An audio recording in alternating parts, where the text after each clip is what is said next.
കിട്ടിയ ഞങ്ങൾ കറിയാക്കറിയാന്ന് മറിയാക്കറിയാം. ഇതെന്റെ ഭാര്യ മറിയ. കറിയായ്ക്കും മറിയായ്ക്കും 4 മക്കളുണ്ടായിരുന്നു. പുലിക്കുട്ടന്മാരെ പോലുള്ള 4 മക്കൾ.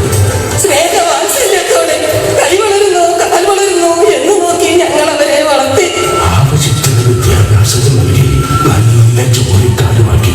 മൂത്ത മകൻ അപ്പച്ചൻകുട്ടി, രണ്ടാമത്തെ മകൻ വർഗീസ് കുട്ടി, 3ാമൻ ജോസ് കുട്ടി, 4ാമത്തെ മകൻ ദൈവവിളി കേട്ടുപോയി.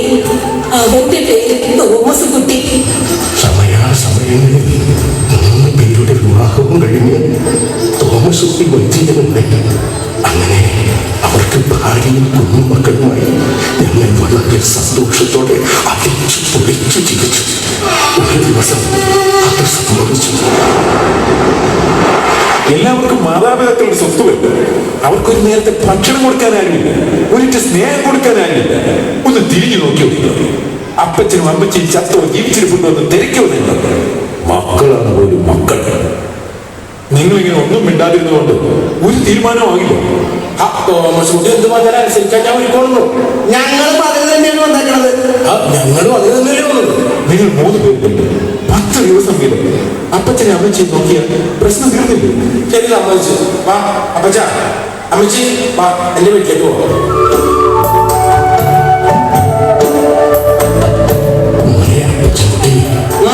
എന്ത് വേണം? പിന്നെ കണ്ണുകളുടെ ചില്ല് 2 പൊട്ടിയിടാം. ഒന്ന് മാറി തരാം. എന്തെങ്കിലും വായിക്കാനാ. പിന്നെ വായിച്ചു പഠിച്ച് പരീക്ഷ എഴുതാൻ പോണല്ലേ, അവിടെ വല്ലോട്ട് പോയി അടങ്ങി നോക്കിയിരിക്കപ്പ ഒരു വായനക്കാരൻ വന്നിട്ടുണ്ട്. എന്താ നിങ്ങൾ ഇങ്ങനെ വിഷമിച്ചിരിക്കുന്നത്? എന്ത് പറ്റി? ഒന്നുമില്ല ചേച്ചി, ഞാൻ പോയിട്ട് വരാം. ഒരു 10 ദിവസം കഴിഞ്ഞ് വന്നാ മതി. നാളെ വരാം. വേണ്ട, നീ കുറച്ച് ദിവസം അവധി എടുത്തോ. അല്ല, ഈ മുതുക്കനും മുതുക്കി മുന്നിക്കാക്കി തിരിക്കണ. അകത്തോട്ട് വാ, 100 കൂട്ടം പണിയുണ്ട്. എനിക്ക് സീരിയൽ കാണണം.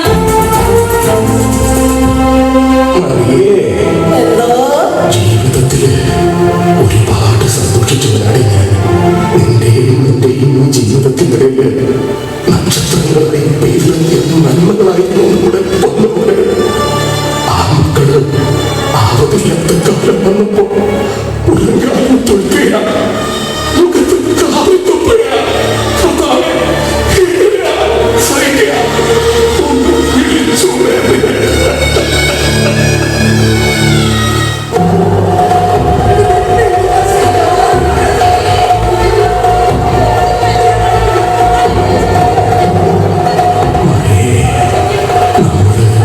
ഇവിടെ വന്നപ്പോ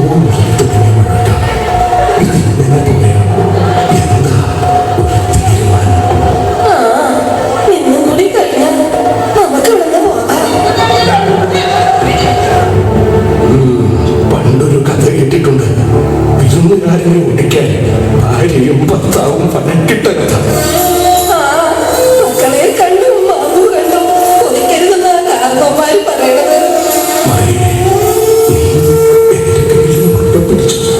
ജീവിതാന്തം വരെ ഒരു പടിയായി താനും തമ്മിലുമായി ഞാനുണ്ടാകും കൂടെ. 4 മക്കൾ കണ്ണുമായി ജീവിച്ചിരിക്കെ നിന്നെ ഒരു അനാഥയാക്കാൻ എനിക്ക് വയ്യടി. വേഗം നടന്നോടി, വേഗം സൂര്യന്റെ ദുഃഖം വിട പറയുന്നു.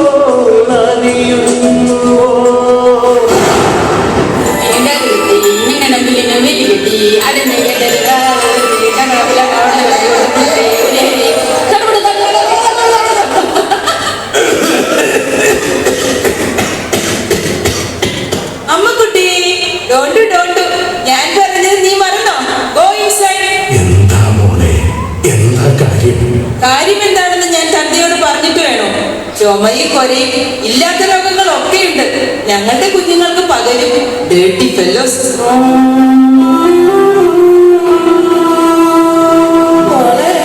അപ്പനും ആരോഗ്യമൊന്നുമില്ല. സാധാരണ ചുമയ, അത് മാറിക്കൊള്ളൂ. മാറിക്കോളും. കുഴിയിൽ വെക്കണം.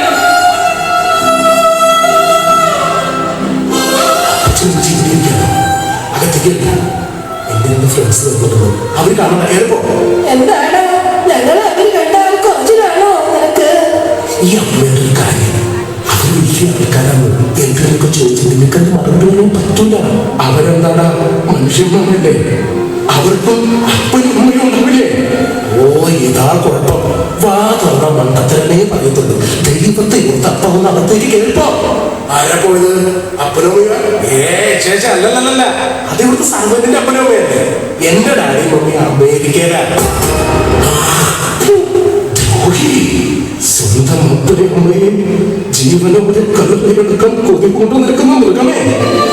സ്നേഹപ്പെട്ട പറഞ്ഞാൽ എന്താണ്? ഇത് കണ്ടോ നീ? ഇടനെഞ്ചിന്റെ കോണിൽ മായ്ക്കാനാവാത്ത വിധം കോറിയിട്ടുള്ള സത്യ. നീയൊക്കെ ജീവിച്ചിരുന്ന അന്ന് തൊട്ട് ഇന്നുവരെ നിങ്ങൾക്ക് സ്നേഹിച്ചിട്ടേ ഉള്ളൂ. കൈ വളരുന്നതും കാല് വളരുന്നതും ഒക്കെ നിന്ന് നിർബന്ധിക്കൊണ്ടിട്ടുണ്ട്. ഇത് കണ്ടോടാ നിന്റെ രക്തത്തണ്ട. ഈ കണ്ണീരോട് ഒഴുകുന്നത് കണ്ണീരല്ല, ചോരയാ ചോര. 10 മാസം ചുമന്നുകൊണ്ടുപറ്റി വയറ്റിലാണല്ലോടാ മൃഗമേ നീ ചവിട്ടിയത്. ഇന്ന് ഞങ്ങളിവിടെ നിന്ന് ഞങ്ങൾക്ക് ഭ്രാന്ത് പിടിക്കും. പിന്നെ എന്താ ചെയ്യാമെന്ന് ഞങ്ങൾക്ക് പോലും അറിയില്ല. ആർക്കും അറിയാമേ? പോകാൻ നമുക്ക്.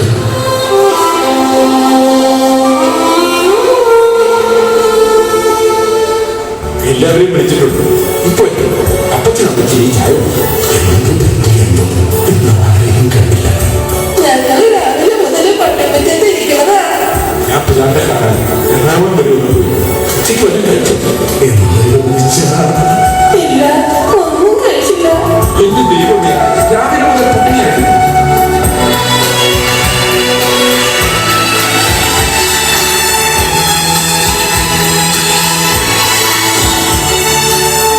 നിങ്ങൾ എല്ലാവരും എല്ലാം സംബന്ധിച്ച് പോയതല്ലേ? എന്നിട്ടെന്താ അപ്പനും അമ്മയും ആർക്കും വേണ്ടാത്ത പട്ടികളെ പോലെ ഈ പള്ളിമുറ്റത്ത് വൈകുന്നേരം വരെ പച്ചവെള്ളം പോലെ കുടിക്കാതിരുന്നത്? ഞാൻ കഴിഞ്ഞ മാസവും ഈ മാസവും 10 ദിവസം കൃത്യമായി നോക്കിയതാണ്. ഇന്ന് എന്റെ ദിവസമല്ല. ഞാനും കഴിഞ്ഞ മാസവും ഈ മാസവും 10 ദിവസം നോക്കി.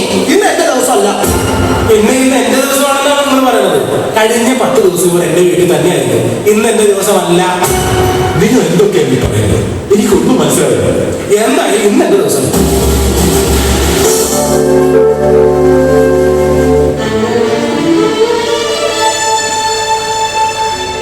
എന്റെ അപ്പച്ചനും അമ്മച്ചിയും ഇന്ന് ആർക്കും വേണ്ടാത്ത അനാഥരല്ല.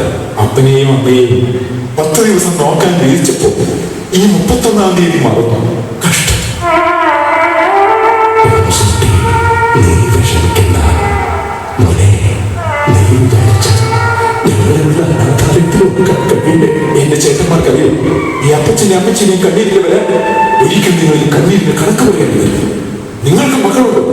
നിങ്ങൾ പ്രായമാണ് എന്നിങ്ങനെ ഇരിക്കുമെന്ന് കരുതുന്നുണ്ടോ? തോമസ് കുട്ടി അവരെ വഴക്ക് പറയണ്ട. അവരുടെ മനസ്സ് വിഷമിക്കും. വാ നമുക്ക് പോകാം. അപ്പച്ചനമ്മച്ചി അനാഥാലയത്തിലൊന്നും പോകണ്ട, എന്റെ വീട്ടിലേക്ക് പോയി. എന്തിന്? നിങ്ങൾ ടൂർ പോകുമ്പോൾ പുറത്തിട്ട് കൂട്ടാൻ, അതോ വേലക്കാരിയെ പറഞ്ഞു വിട്ട് അടിമകളെ പോലെ പണിയെടുപ്പിക്കാനോ? അത് കിട്ടിയത് പോലെ എന്ന് പറഞ്ഞ് കഴുത്തിന് പിടിച്ച് ഞെക്കാൻ വളർത്തുമൃഗത്തോട് കാണിക്കുന്ന കാരുണ്യമെങ്കിലും കാണിക്കാനില്ലേ നിങ്ങൾക്ക് വിരോധം? വേണ്ട മോനെ, വേണ്ട, ഒന്നും പറയണ്ട. ഇവിടെ കൂടെ ഞങ്ങളെ വിടല്ലേ. എന്റെ ചേട്ടന്മാരൊന്ന് മനസ്സിലാക്കിയാൽ നല്ലതാണ്. സീനിയർ സിറ്റിസൺസ് ആക്ട് 2007 എന്നൊരു ആക്ട് ഉണ്ട്. അത് പ്രകാരം ഒരു പരാതി ഇവിടെ നിങ്ങൾക്കെതിരെ കൊടുത്താൽ നിങ്ങൾ കോടതി വരാന്തയിൽ കിടന്ന് നരുന്നു, ശിക്ഷയും കിട്ടും. വേണ്ട മോനെ വേണ്ട. കേസ് കൊടുത്തു വേണ്ടതില്ല. ഈ സ്നേഹവും സംരക്ഷണവും ഈ തിരിച്ചറിവ് എന്റെ സഹോദരന്മാർക്ക് ഇല്ലാതെ പോയത് ഇതുപോലെയുള്ള മാതാപിതാക്കൾ ഉള്ളതുകൊണ്ടാണ് മക്കൾ കോടതി കയറാത്തത്. അവരോട് ദൈവം ചോദിച്ചോളൂ. വാ, നമുക്ക് പോകാം. സമൂഹത്തിന്റെ അടിസ്ഥാന ഘടകമാണ് കുടുംബം. അത് ഭാവി തലമുറയുടെ പരിശീലന കളരിയാണ്. ജനിച്ചു വീഴുന്ന ഓരോ കുഞ്ഞിന്റെയും പ്രഥമ അധ്യാപകനാണ് മാതാപിതാക്കൾ. അതിനാൽ സ്നേഹത്തിന്റെ, വിട്ടുവീഴ്ചയുടെ, സൗഹൃദത്തിന്റെ സന്മാതൃകകൾ പകരാൻ നമ്മുടെ കുടുംബങ്ങൾക്കാകട്ടെ. നമ്മുടെ കുടുംബങ്ങളിൽ സർവേശ്വരൻ ഇടമുണ്ടാകട്ടെ. അപ്പോൾ നാളെയുടെ പ്രതീക്ഷകളാകുന്ന ഇളം തലമുറയെ ലോകത്തിന് സമ്മാനിക്കാൻ